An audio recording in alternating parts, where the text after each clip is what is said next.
details on Trump's shooter's dad. All right, I do want to get you to some breaking news that we are following at this hour. This involves the gunman who opened fire on former President Trump at his rally in Butler, Pennsylvania over the weekend. Fox News now reporting that the parents of Thomas Matthew Crooks had called police on the day of the attempted assassination. Fox reporting that Crooks' parents were looking for him Saturday in the hours leading up to the rally shooting, and eventually they called law enforcement to indicate that he was missing and they were worried. Though that information is known, it's not clear what his parents told authorities, but the call did happen before the shooting. Sources telling Fox News that Crooks' parents have been cooperating with the investigation being conducted by the FBI. The AR-15 used by Thomas Matthew Crooks, the 20-year-old that attempted assassination on former President Trump, has been traced back to his dad, who is said to have purchased the gun legally. Let's have a look at people's take on this. Before we get into commentary, it was said that his parents had called local police to complain about him missing. Let's see what live Fox News reported. Jesse Weber took to the Law and Crime sidebar to give details about Matthew Brian Crooks, Thomas's dad. There is something that we have to ask. Do the shooter's parents in any way face legal liability? And I'm going to explain.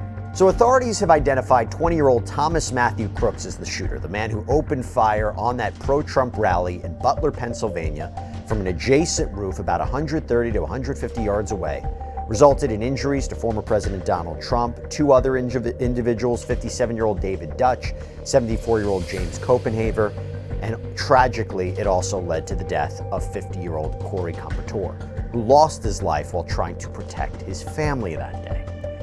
And as the FBI leads the investigation into the shooter and the lapses in security protocol that allowed this shooting to happen, and we've covered this a lot more thoroughly on previous sidebars, I want to focus on the parents of Matthew Thomas Crooks. So we have Mary Elizabeth Crooks and we have Matthew Brian Crooks of Bethel Park, Pennsylvania, licensed professional counselors.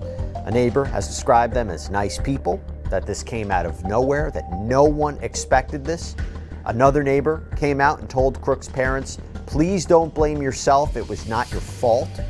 Reporting indicates that these parents have been cooperating with law enforcement. In fact, Matthew Crooks apparently told CNN that he was trying to figure out, quote, what the hell is going on, and that he would, quote, wait until he talks to law enforcement before speaking publicly about his son. So it does become a question, though, of how much they knew about what was going on with their son, although we reported that it doesn't seem, based on his cell phone and computer data, there are any outward political ideologies or religious motivations or clues that he was going to do this. In other words, there were no outward points or clues that he was wanting or planning to commit this killing, which makes it just so more eerie.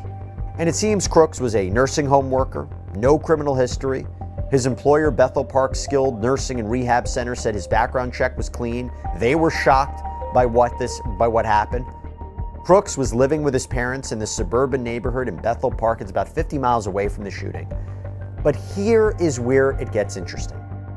Authorities have indicated that Crooks used an AR-15 style rifle to commit this shooting using 5.56 ammunition, and that this gun and ammo was purchased legally by Crooks' father, Matthew. And I've seen some reporting that the purchase was possibly 6 months ago. I've seen other reporting indicating it was further back, a few years back. But the gun was registered to his father. That's what the reporting indicates.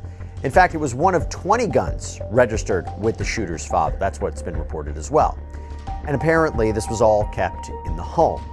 Now, according to the Washington Post, this type of weapon is very popular. About 1 in 20 adults own this type of firearm in the United States. And it's our understanding in Pennsylvania, background checks are required for long guns that are purchased from a firearm dealer, but they're not required from a private seller. And you don't need a permit or registration in Pennsylvania. And also Pennsylvania allows young people to openly carry rifles in emergencies. And my understanding also is that in Pennsylvania, they don't require gun owners to store their weapons safely. And it's also being reported that Thomas Crooks and his father, they were members of a local shooting club called the Clairton Sportsman's Club.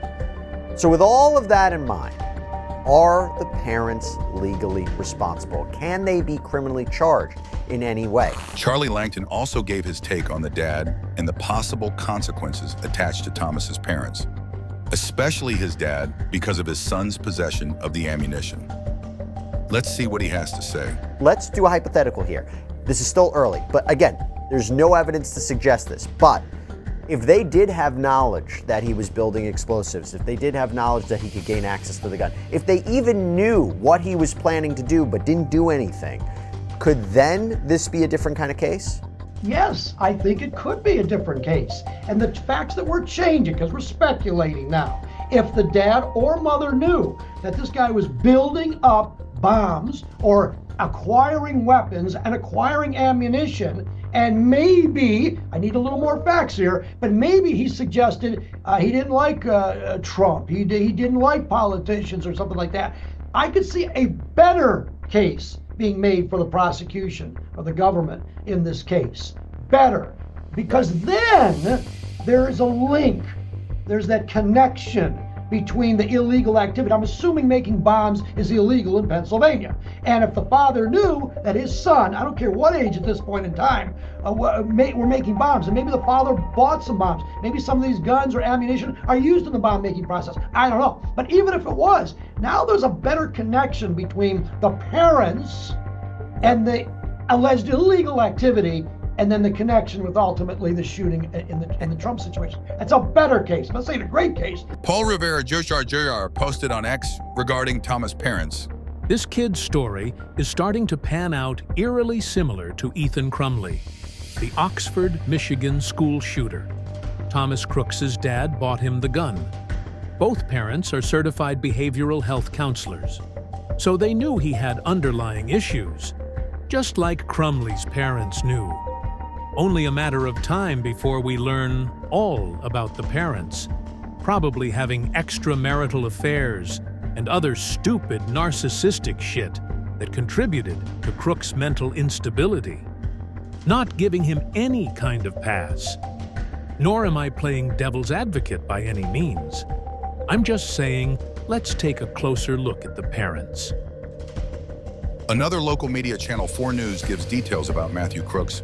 Let's see what they have to say. Channel 4 News can reveal that Thomas Crooks's father, the owner of the rifle that was used to shoot at Donald Trump, was held on a database and profiled by the former president's election campaign and identified by them as a strong Republican supporter, gun owner, and hunter. The information was compiled as part of a secret Republican project to gather data on millions of gun owners across America and use it to target pro-gun messages in the run-up to the 2016 election. And here's why they did it.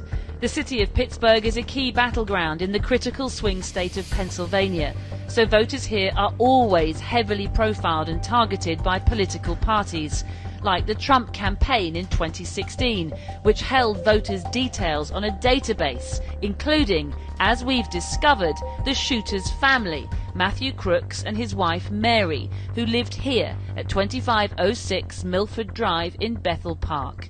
We know they profiled them using secret computer models to identify likely gun owners and enthusiasts, and Mr. Crooks scored very highly, 0.99 out of 1 for being a gun owner and 0.95 out of 1 for being a hunter. In fact, out of more than 19,000 people in Bethel Park who were profiled, Mr. Crooks was in the top 20, and the database classified him as a strong GOP or Republican voter. But there are unlikely stories Thomas and Matthew Crooks' parents were behavioral counselors.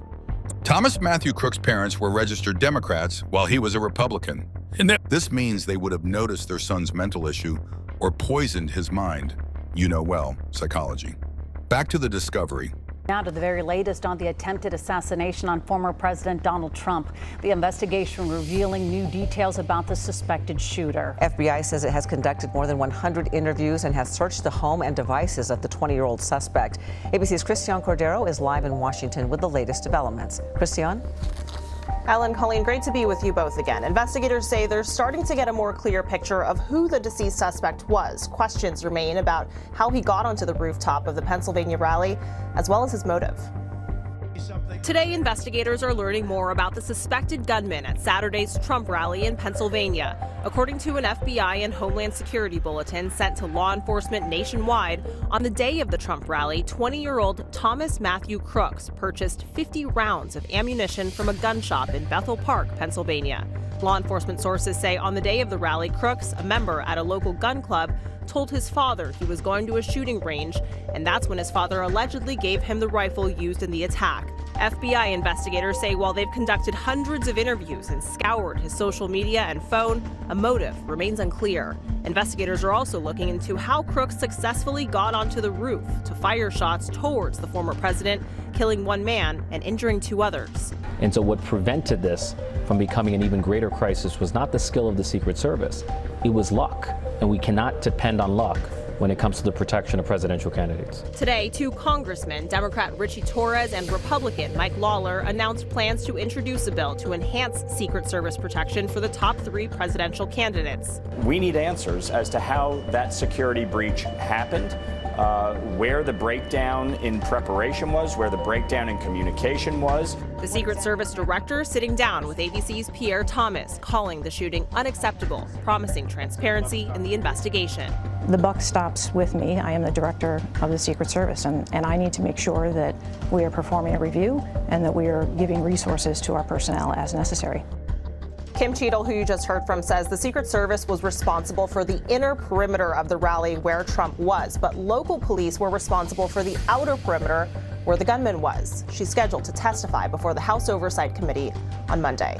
The FBI said it had also recovered explosive devices in the car used by Thomas Crooks, which was parked near the scene, and a second suspicious device in the family home. There is no suggestion that any member of the Crooks family had knowledge of the assassination attempt by recent high school graduate Thomas Crooks, or that they permitted the illegal use of weapons by him. Back to Jesse Weber and Charlie Langton. Let's see what more they have to say.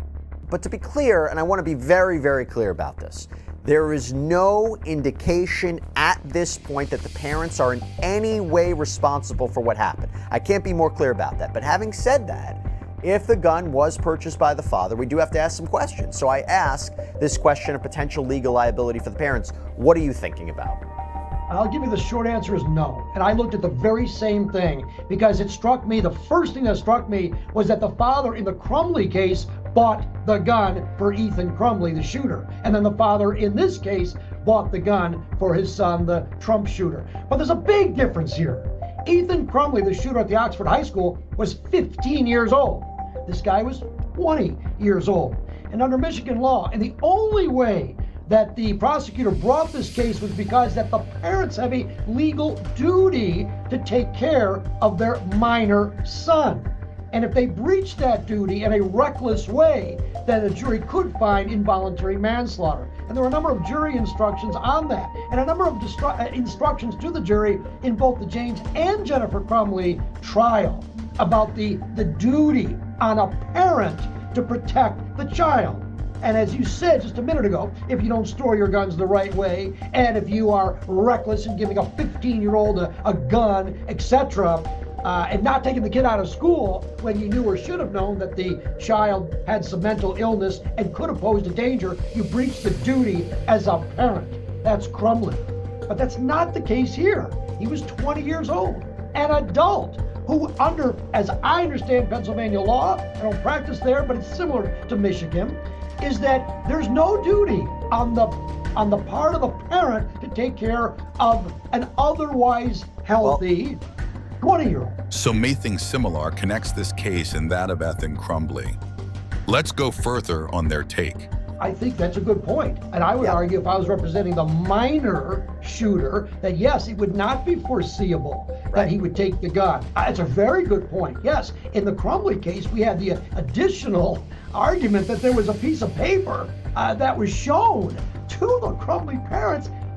It was an hour before the shooting where he drew pictures of, I'm going to kill people, blood everywhere. And the parents said, send them back to school. Well, that did not happen, as I understand the facts, in this case, in the Trump shooting. So I think there are a very significant difference. But your principle is right. You still have to have it still have to happen for but let's change the fact. Let's change the facts even a little bit more. I know that Pennsylvania, as I read anyway, does not have a red flag law. Right. So we have red flag laws, which are basically extreme risk protection orders, meaning that if, and I want to emphasize if, because I don't know the facts well enough of this Mr. Crooks case, the 20-year-old shooter, but if he had mental illness, and he lived with his parents, and then parents had 20 guns, ammunition, maybe even explosives in the house, and the father and mother presumably knew that the shooter had mental illness. Does that pose a duty on the parents to red flag, call the police and say, you know what, we have an arsenal here, and I have a son who is not mentally uptight, or who is mentally ill, remove the guns. So that does, after the Oxford shooting, our legislature did pass a red flag law. Sure. It didn't apply in the Crumley case, but it could apply now in Pennsylvania. I will bet you that the legislature in Pennsylvania will look to tighten up at least the red flag laws. And again, I don't know if this person had mental illness, but let's do the extremes here. Putting the red flag law aside. This is it for now in this case. More investigations are ongoing.